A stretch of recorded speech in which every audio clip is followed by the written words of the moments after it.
Welcome to Evergreen Garden, fellow green thumbs. If you want your garden to thrive like the ones in glossy magazines, then you need to understand a concept that many gardeners overlook: natural balance.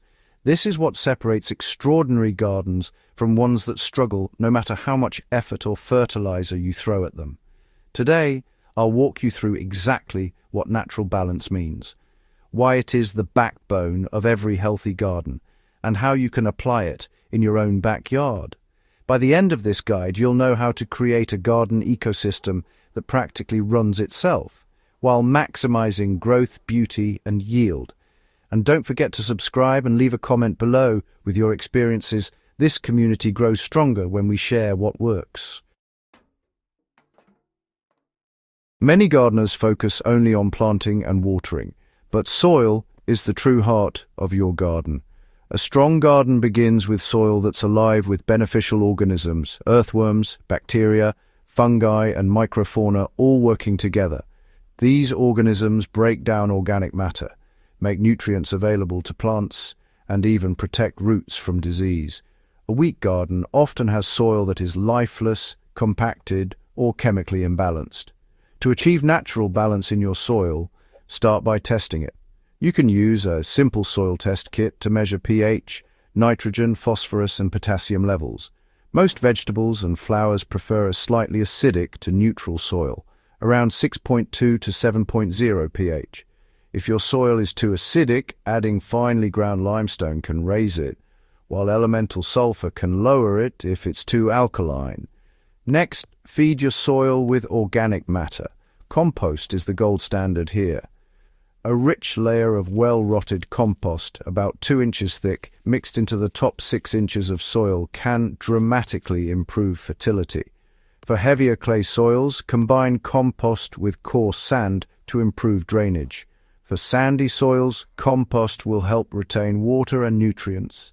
The balance of soil texture, fertility, and life is what allows your plants to thrive naturally without relying on harsh chemicals. One of the most overlooked secrets of great gardens is plant diversity.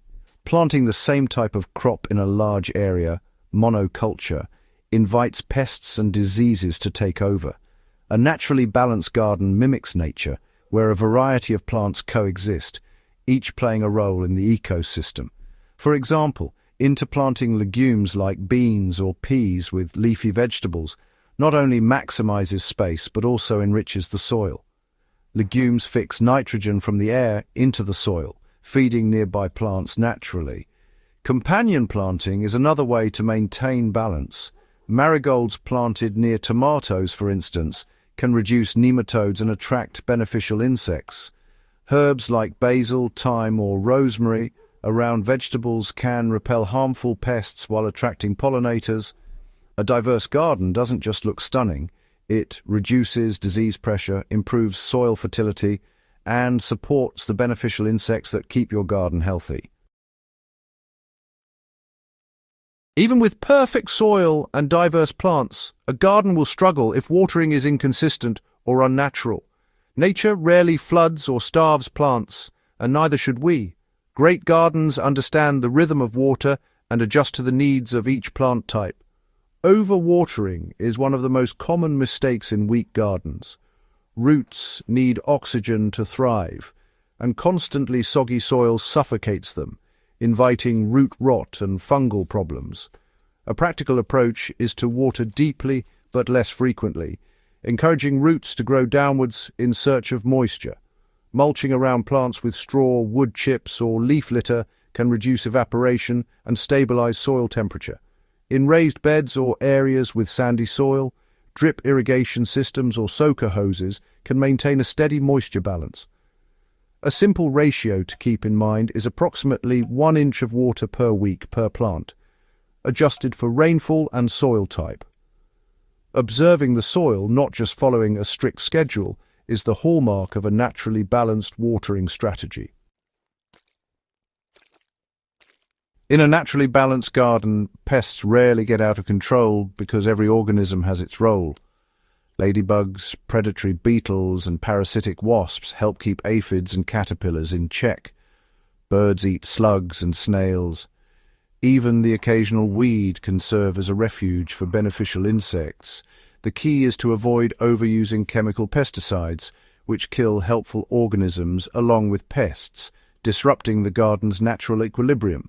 For practical pest control, start with observation.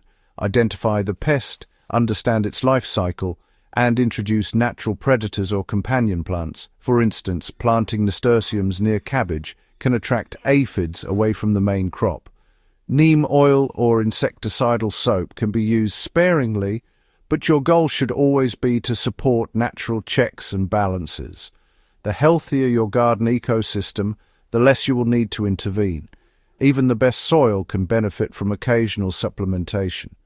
However, the secret to natural balance is moderation. Too much nitrogen can encourage leafy growth, but weaken flowers or fruit production. Excess phosphorus can lead to nutrient lockout, reducing plant health over time. A practical method is to follow the soil test results and apply organic fertilizers accordingly.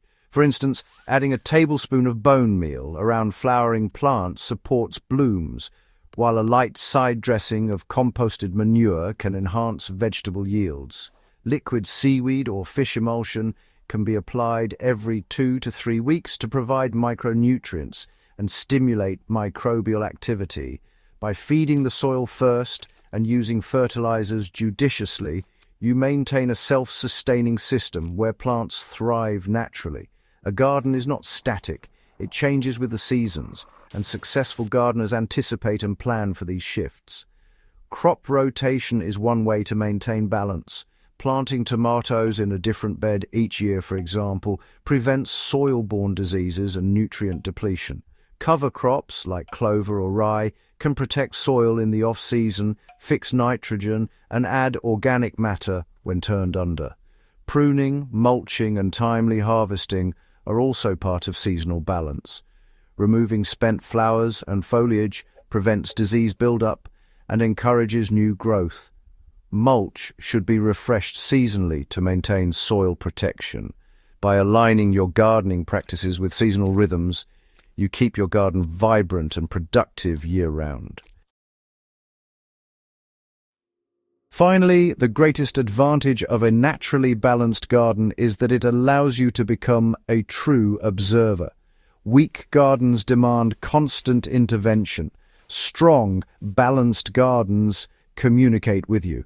Look at leaf color, plant posture, soil moisture, and insect activity. Small changes often indicate larger trends. Adjust watering, add compost, or plant companion crops as needed. Patience is key. Nature takes its time, and rushing with synthetic solutions often disrupts the balance you've worked to establish. When you approach gardening this way, you're not just planting vegetables or flowers, you're creating a living ecosystem. Each organism, from microbes to earthworms to pollinators, contributes to the garden's overall health. And once you achieve this balance, your garden practically manages itself, giving you more time to enjoy the beauty and bounty you've created. Start applying these principles today to transform your garden. Creating a naturally balanced garden isn't complicated, but it does require commitment and observation. Begin with soil health. Diversify your plants, water wisely, support beneficial organisms, and fertilize responsibly. Rotate crops and adjust for seasonal changes. Over time, you'll notice stronger plants, fewer pests, richer soil, and a garden that feels alive in a way that chemical shortcuts simply can't replicate. Remember, fellow gardeners, great gardens are not built overnight. They grow slowly, steadily, and naturally, just like the ecosystems they emulate. By understanding and applying these principles, you can transform your backyard into a lush, thriving space that produces abundant vegetables, stunning flowers, and healthy soil year after year. If you found this guide valuable, don't forget to subscribe to Evergreen Garden for more tips that help your garden flourish naturally. Leave a comment sharing your experiences with soil health or companion planting. I love hearing from you. and share this guide with fellow gardeners who are ready to take their gardens from good to truly exceptional.